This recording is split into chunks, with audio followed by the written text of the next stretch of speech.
કયા સ્ટોક્સ આવી રહ્યા છે, બ્રોકરેજ હાઉસીસના જે રિએક્શન છે. Good morning. ચાની શરૂઆત હું ખાસ કરીને મેક્સ ફાઇનાન્શિયલથી કરીશ. જેફરીઝ તરફથી આપણે પોઝિટિવ રિપોર્ટ જોવા મળી રહ્યો છે. તેમને બાય રેટિંગ્સ આપ્યા છે. લક્ષ્યાંક તેમને ₹19 પ્રતિ શેર કર્યા છે. તેમના રિપોર્ટ મુજબ Q2માં VNB ગ્રોથ લગભગ વાર્ષિક ધોરણે 25% વધ્યો છે. માર્જિનના ફ્રન્ટ પર પણ અગર જો વાત કરશું તો 185 બેસિસ પોઈન્ટનો સાવયવ ગ્રોથ છે અને એપી ગ્રોથ લગભગ અહીંયા 100% વધતા જોવા મળી રહ્યા છે. અને સાથે તેમને પણ કહેવું છે કે વધુ સારા પ્રોડક્ટ મિક્સ અને પોઝિટિવ વિલ્ડને કારણે કરીને માર્જિનમાં સારો સુધારો જોવા મળી રહ્યો છે. અને પોઝિટિવ રિપોર્ટ અહીંયા ઓવરઓલ આપણે જોઈ રહ્યા છે.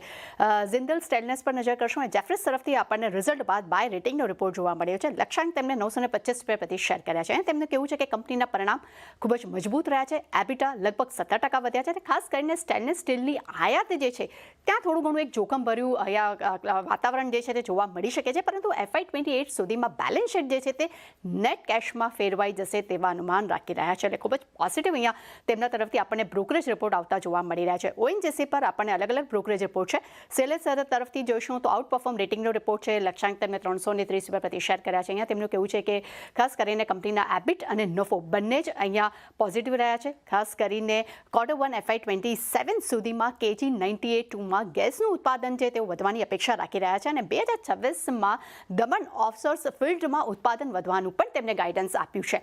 જેફરીઝ તરફથી પણ આપણને બાય રેટિંગ રિપોર્ટ છે. પરંતુ અહીંયા તેમને ટાર્ગેટ ઘટાડીને ₹310 પ્રતિ શેર ONGC માટે કર્યા છે. તેમનું પણ કહેવું છે કે કંપનીના પરિણામ ઓનલાઈન છે.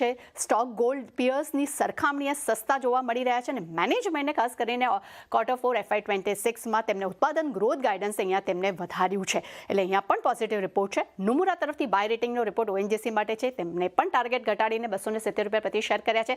ત્યાં તેમનું કહેવું છે કે ઊંચા ઓપેક્સને કારણે કરીને Q2માં અંદાજ કરતા પરિણામ થોડા નીચે રહ્યા છે. પરંતુ ઓવરઓલ KG બેસિનથી ગેસ આઉટપુટ અને મહારાષ્ટ્ર ફિલ્ડથી એક તેલ ઉત્પાદન અહીંયા વધવાની પણ તેઓ અપેક્ષા રાખી રહ્યા છે. એટલે ONGC માટે બધા જ બ્રોકરેજ રિપોર્ટ ખૂબ જ એક બુલિશ રિપોર્ટ આપતા જોવા મળી રહ્યા છે. ભારત ફોર્સ પર નજર કરશું. નુમુરા તરફથી ન્યુટ્રલ રેટિંગનો રિપોર્ટ છે. લક્ષ્યાંક તેમને ₹1553 પ્રતિ શેર કર્યા છે. તેમનું કહેવું છે કે Q2માં કંપનીની આવક નીચી રહી છે. પરંતુ સામે એબિટા ઇનલાઇન રહ્યા છે. કંપનીની એક્સપોર્ટ સાઇડ જે છે ત્યાં નરમાશ જોવા મળી રહી છે. અને ઇનક્રેડના રિપોર્ટ પર નજર કરશું. તેમને ભારત ફોર્સ માટે હોલ્ડ રેટિંગનો રિપોર્ટ આપ્યો છે. લક્ષ્યાંક તેમને ₹1209 પ્રતિ શેર કર્યા છે. અહીંયા તેમનું કહેવું છે કે US કમર્શિયલ બિઝનેસમાં નરમાશ જોવા મળી છે, જેને કારણે કરીને તેની ઇમ્પેક્ટ એબિટાના ફ્રન્ટ પર વાર્ષિક ધોરણે જોવા મળી રહી છે.